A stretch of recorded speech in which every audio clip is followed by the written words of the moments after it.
When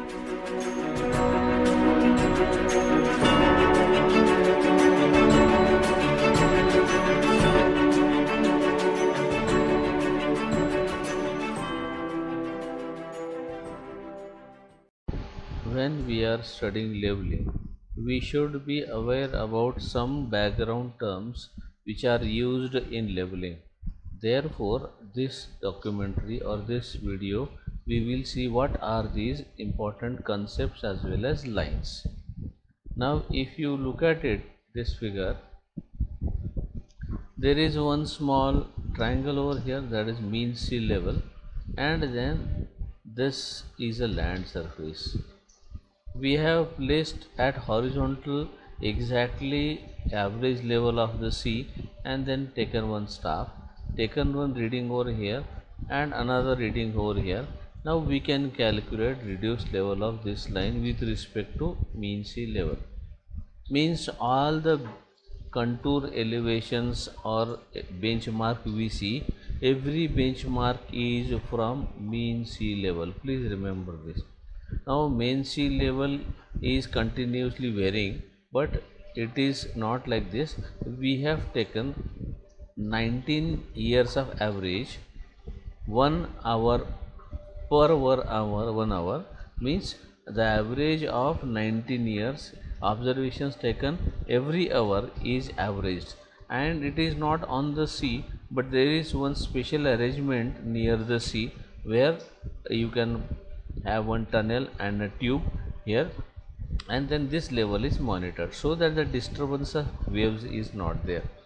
All right, but remember, all the levels in the leveling instruments are always pertaining to mean sea level, nothing else. Everything is associated with mean sea level only. Now this is little bit complicated, you may feel, but it is not like this. Things are very simple. See, here we have seen MSL already, right? Now there is one imaginary surface which is taken from sea level, a curved surface, so that earth is curved, that you know very well. Now this curved surface is a mathematical equation, and all the levels are calculated above this level. So ultimately when we say level above datum is nothing but level above mean sea level, but on the land it is not said as datum, mean sea level. Here it is level above datum. Why? Because sea is not here. So which surface? This is a datum surface. Therefore we see the, or we say that the level is above datum, and actually it is nothing but level is above mean sea level only. All the datums always pass through mean sea level. Please remember this. Ultimately, we are calculating the level using mean sea level as a reference point. Very clear, no doubt in that. Fine. Now we have started from Mumbai and we are coming to Pune, and there is one more hill, and then we are come to Pune at this place. Okay. Now see here, when we are starting from mean sea level, we have gone to much more height. Now in this case, let us come to this and then think about the lines. Whenever we are watching through any telescope, it will not curve its vision like this. Even though the earth is curved, it will have a straight line. So at any point it will be a tangent to that point, either backwards or forward. Only few distance will be associated with level, but ultimately it is going to be a tangent. So horizontal line means actually a tangent line of optical vision of the telescope. Same it is here also, you can see, right? So it is like this. Everywhere there is going to be one horizontal line, that is tangent line at that place. Okay, fine. Now since our leveling instrument is at this place, and if the earth is spherical, so we could have gone like this, but since it is not like this, we will call this as level line A. Means at this place, if the same level is there, it is as per the level line, it will be having some fixed distance from the datum. Now here it is level line A, means At this level, from the datum, it is continuous line of elevation which is equal to level line, or which is at this particular point elevation of A. Naturally, height of instrument is also added into it. Now when we are placing the instrument at B, then whatever the center of that instrument is there, that is going to have a curved surface which is parallel to datum line, and this will also be the level line of B. Means we have got two lines of different elevation. When it is at A, there is one level line. When it is at B, there is another level line. And now difference between them is nothing but level difference between A and B. Right?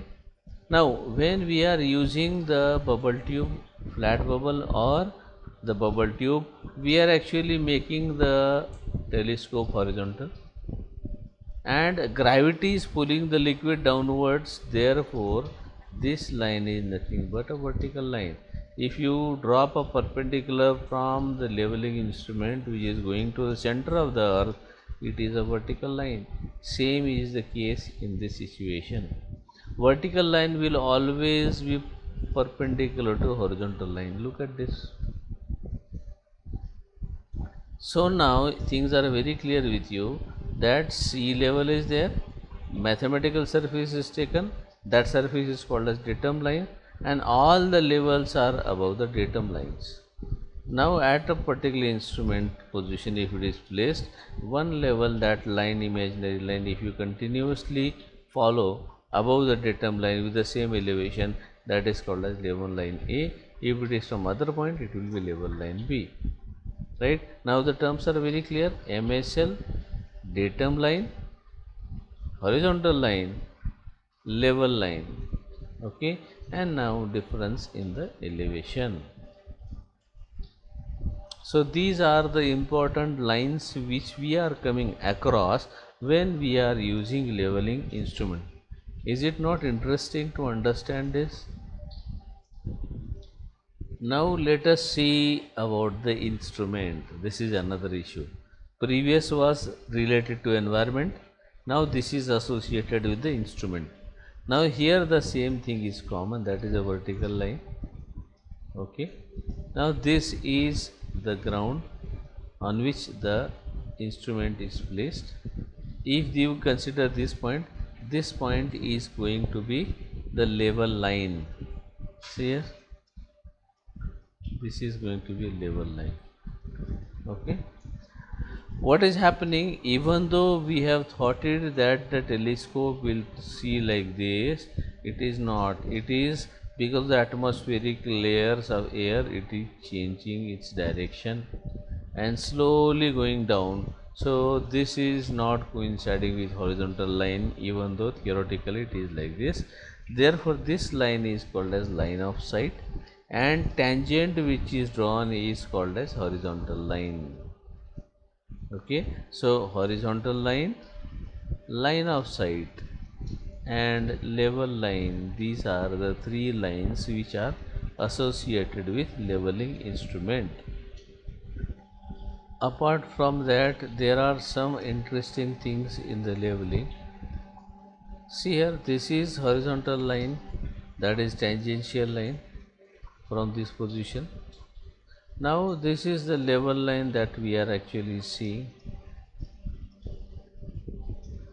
Okay, and due to refraction it is coming down. What is happening? There is a effect of curvature, means ideally we will get this reading because of the effect of curvature, because we will be seeing in the straight line but not in the curved line like this. Okay, now effect of it is we are getting more reading. See here, this reading we should get, but we are getting this reading. So our correction is going to be negative because we are going to reduce the reading. How much it is? It is 0.0785 d square, where d is in kilometer and this complete answer is in meter. Means if you know the distance of the staff in kilometers from the leveling instrument, you can calculate the curvature correction in meters. Agreed? That's very clear now, because here we are going to get more reading. We'll have to reduce it, and the quantity of reduction is 0.0785 d square, where d is in kilometer and this correction is in meters. Fine. Here it is all right, but because of the curvature this is happening. Now because of the atmospheric refraction, it is going down than that of the actual reading we should get. Look at this. We are going to get this reading down, instead of we should get this reading. Now we will have to, since this reading is lesser, we will have to add some value to it. So therefore it is called as refraction correction. This correction is because of the refraction of the atmosphere.